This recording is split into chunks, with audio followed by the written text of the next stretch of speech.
Hi there, I'm Chris Berman. We got a lot of games to cover, so let's get to it. In our first game this week, we had the Packers squeeze out a 4-point victory. Ricky Williams had over 50 yards receiving and helped his Dolphins beat the Raiders. In the mile-high city of Denver, we had the Broncos stroll away with a 14-point win. We had an interesting free agency pickup of note here. Trey's got the lowdown for us. Trey? All right, Chris. Let's switch gears and talk about players that'll have new homes in the National Football League, as free agency continues to play such a huge role in determining a team's makeup. Smith is on the move. Perhaps not for all that he thought he'd get, but a good deal nonetheless. 5 years, $2.0 million.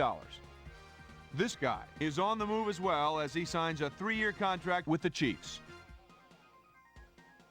Bryant is going to find himself with a new club, and he'll be in a new tax bracket too. 6 years, $6.2 million, plus a $1.2 million signing bonus. Ty Warren will also have a new address for a while as he signs a 4-year contract with the Falcons. Down in Tempe, Arizona, we had the Cardinals edge their way to a narrow 3-point win. We had a big injury in this one, and Trey has the lowdown for us. Trey? All right, Boomer, thanks. Before we get to the big news of the week, let's do a quick shakedown on the rest of the NFL's injuries.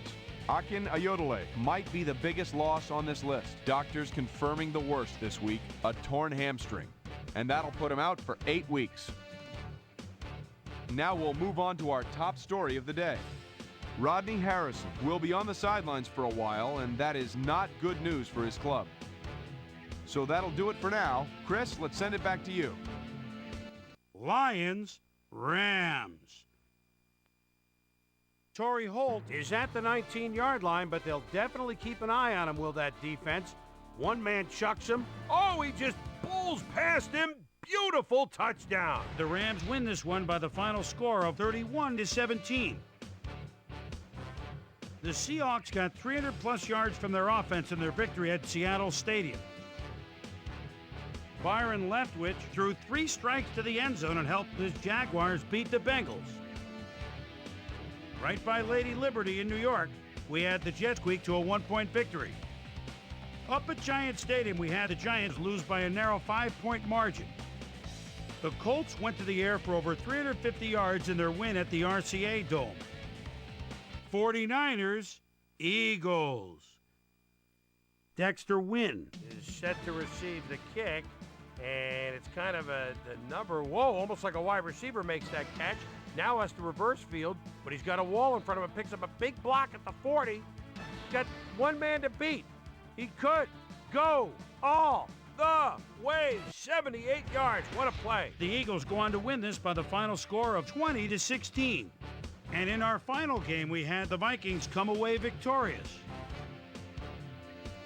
So another week in the books here on ESPN, but what do you say we hand out a few game balls before we go? Here's my primetime players.